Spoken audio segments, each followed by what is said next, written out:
Good morning, card community. It's RJ back with another video, so let's get to it. Today's random Mike Schmidt item of the day.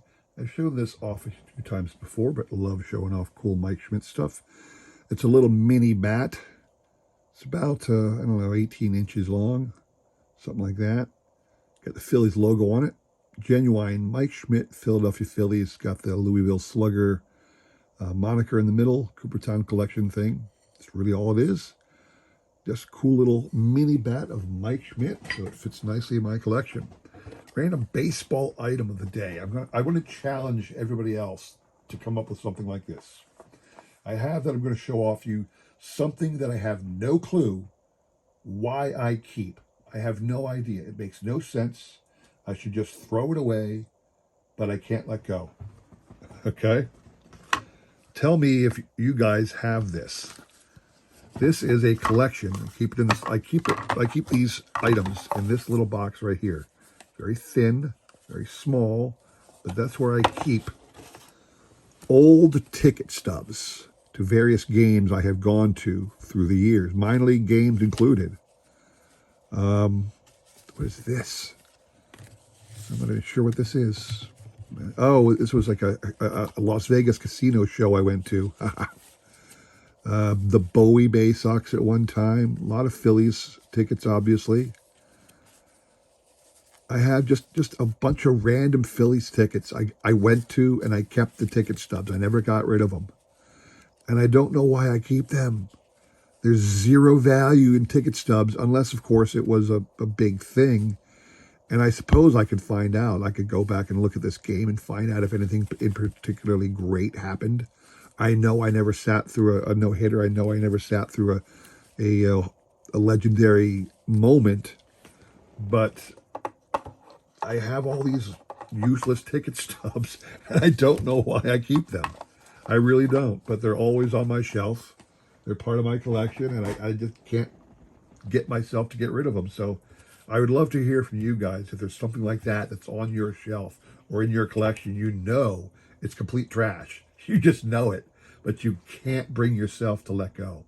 I'd love to hear that story. So, challenge to you. Okay. Today's trivia question. Again, it's February, doing the trade, free agent signing and whatnot. And this week I decided to go manager. Rookie managers who led their teams to a World Series victory. This one is in 1946. Now, in the mid-1940s, or throughout the 1940s, the Cardinals had some good teams. I should say through the early 1940s, because in the end of the 1940s, it was all Yankees. But anyway, the Cardinals had some pretty good teams in the 40s. And in fact, starting in the 20s, they had a pretty good run of success. That's because the farm system, Branch Rickey, began his legendary farm system that began to produce top quality players for the Cardinals system. Of course, he would go on and do the same for both the Dodgers and the Pirates, believe it or not. But in 1946, they had a good team, but they had a rookie manager, and this rookie manager led them to a 7-game victory over the Red Sox, one of the many Curse of the Bambino Red Sox teams. So, named for me, the rookie manager who took the Red Sox to the World Series championship in 1946. All right? Send me an email with the correct answer. Your prize you're playing for is a 1956 Jackie Robinson card. Not, again, just like with Monday, this is one of those inserts from 2017. The Topps Then and Now, kind of a, what do you want to call it, an homage to baseball card collecting. Experience Topps, I think that's what it was called, Experiencing Topps or something like that. Anyway, it's still a great card, a great image of his 56 Topps card. That's what you're playing for. Again, send me an email with the correct answer. I will include my email in the description below, along with a repeat of that question. You'll have today and tomorrow to answer, and we'll pick a winner on Sunday, all right? All right. Quick little thing here today. I'm very excited about this. I have here a stack of PSA returns. So, what are these cards? For a while now, I have been working on my K-Mart 1982 set PSA Set Registry. And I told you I was going to finish it up this year. I needed 10 more cards. And in fact, to start the year, I sent away, in fact, I think I did it in December, but I sent away, because I'd gotten down to the last few cards I needed, and several of those cards were not available. There's certain cards in this 42 card set that just don't garner a lot of attention. The player names are so minor that no one bothered to slab a card. And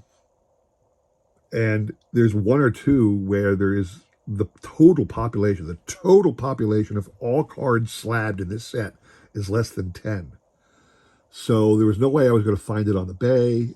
It was doubtful I was going to find it in a PSA 10, which is what I was shooting for every one of these. But I found a box set. My LCS had like 30 of them, and I went through every one of them trying to find the one that looked the best as far as centering was concerned. So I bought that set for like $5 from my LCS, sent off the ones I needed still to finish that registry. There's 44 cards in the total set, and I began sending off the ones I was still missing to PSA to get slabbed and graded. So this represents the last 10 cards that I need to complete my set registry, so that'll complete it. But I don't know what these grades are. I'm going to strive for as long as I possibly can to get all 10s. The truth is, not every card is available in 10. There are several cards in this set where PSA has never graded a 10. Not because there's 10, not 10s out there that don't exist. It's just that very few people have ever tried to slab this set. The whole set itself is worth $5. The cards themselves are worth a penny. You know, maybe more for some of the better names, but I know that once you get it slabbed, that $5 card, this dollar card of Mickey Mantle is suddenly worth like $100 with a PSA 10. But these cards I just needed for my set registry. So here we go. I haven't seen the grades. We'll do it together. Are you ready? So I'm going to just pick them up and flip it over. Very little suspense. So Orlando Cepeda, this was his 1967 MVP season. So what did we get for the Orlando Cepeda? I will tell you this, most of the cards in this set that I was sending into PSA previously, most of them were rating 8s. I was very upset. I got a couple 6s, 7s, 8s, even one 9. But I never did score a 10 in this one, I don't think. Anyway, what do we got? An 8. Again, most of the ones I'm getting have been 8s. So yeah, 8 on the Cepeda. 8 on Orlando. Now the Willie Mays, there's a 10 out there right now for sale. I think the guy wants like $100. I might pull the trigger on that just because I want the 10. What is Willie going to garner me? Bam, an 8. So again, I'm looking at 8s across the board here probably. Frank Robinson, his 66 MVP season. This is his first one, his second one, because with the Orioles, he won one with the Reds in 61, I do believe. Frank Robinson gets me a 9. Okay, that's better. Again, these all came from the same set. They're all exactly the same. There really is no difference in corners, in wear, in centering, anything, I don't think. Here's the Roberto Clemente from 66. A 7. See, that's what I'm talking about. Getting those low grades. Some of these I probably will go on the bay. I know there's a couple out there that I want to get 10s in, and they're available right now on the bay. I might, if I don't get 10s here, I probably will pull the trigger and buy them because I want my set to be like number 1 on the set registry. Frankly, right now it's number 5.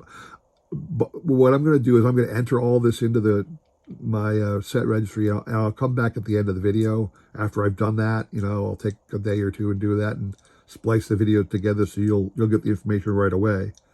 But I want to find out what position I occupy in the set registry when I have all the cards. They're all graded. They're all logged. Will I take the number 1 spot? Let's find out. William McCovey from 69. 8. You can see a pattern here. Like I said, I don't know why. Everything I'm getting is an 8. Boog Powell, the Boog Powell 70 MVP. That's one I think is also available for a 10 up on the bay right now. Bam, an 8. Yeah, I think we're going to get all 8s here, people, except for the high-end cards. Vital Blue from 71 gets 7. Dude, I'm not grading this one. It's the outside edges here. I think they bumped it down because of the black borders on that one.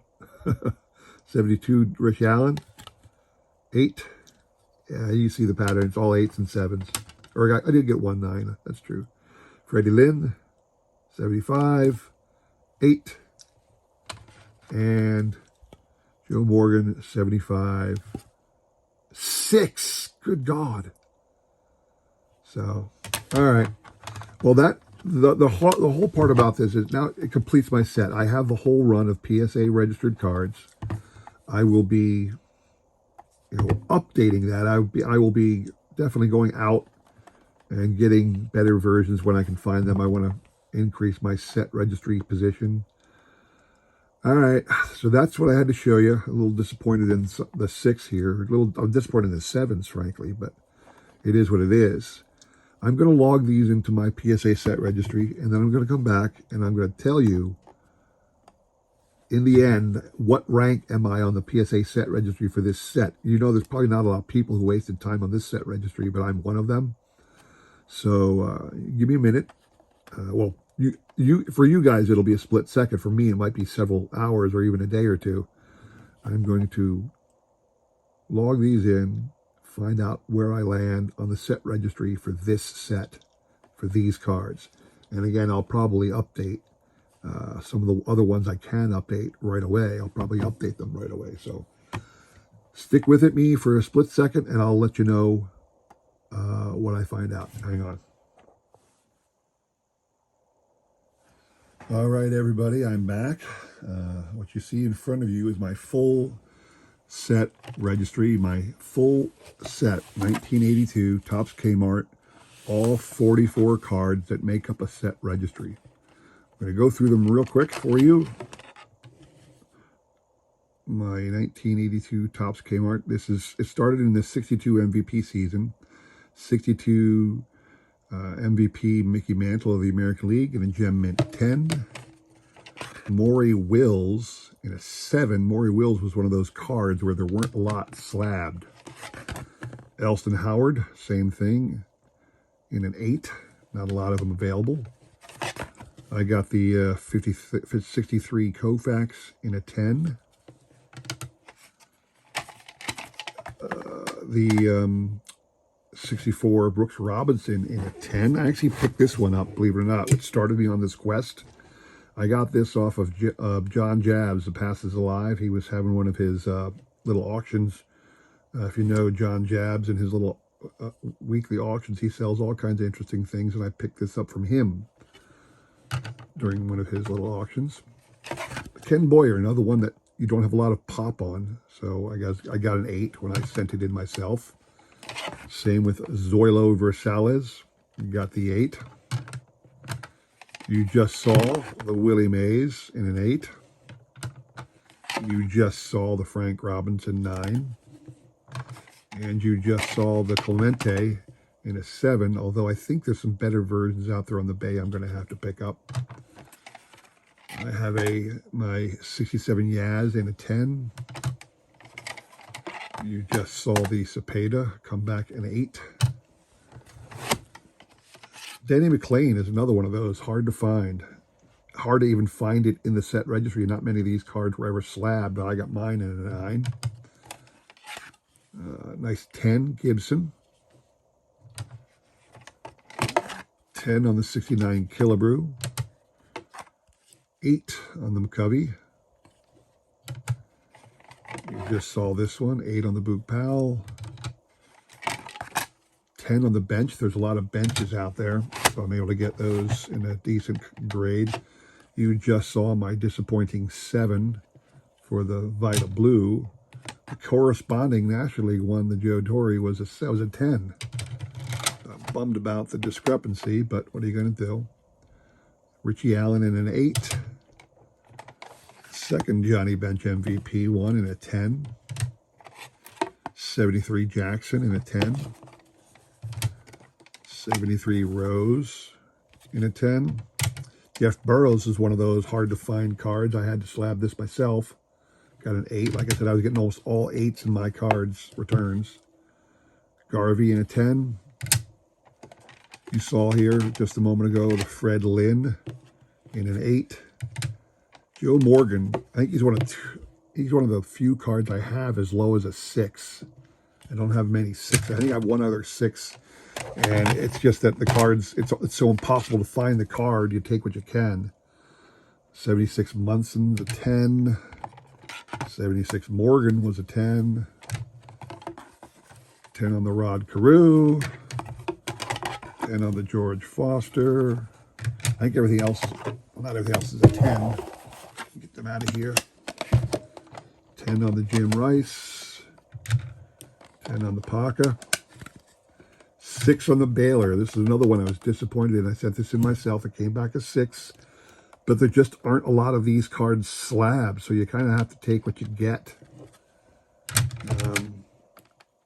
So Hernandez in the 10.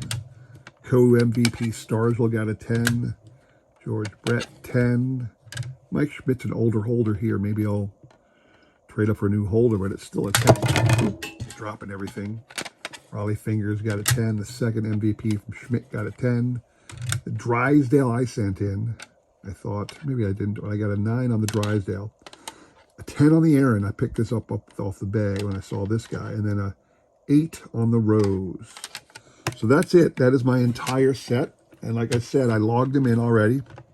And believe it or not, I was at 5. I am now up to number 3. So there's still a little work to do. I really want to try and get up to the top of that registry. That's one registry I want to be able to say I have the best version. It's not an impressive registry. It's not that big a deal to most people, but I have a goal, people. I've got a goal. Don't you understand? It's my goal. I want to try and get to the top of that set registry, as many 10s as I can. And like I said, when I see them, when they come up, I will endeavor to upgrade my collection until I have all 10s if possible. Right now, that's not possible because I know there are some cards where there are no 10 slabs. So anyway, that is the extent of that video today. I hope you enjoyed that. If you did, please consider like, subscribing, commenting, and all that jazz. Don't forget the trivia question. And come back on Sunday for the trivia recap, all right? Greatly appreciate you all watching. Thanks for taking a little bit of time out of your day to do that. Come back on Friday for more, all right? Enjoy the week. Take care.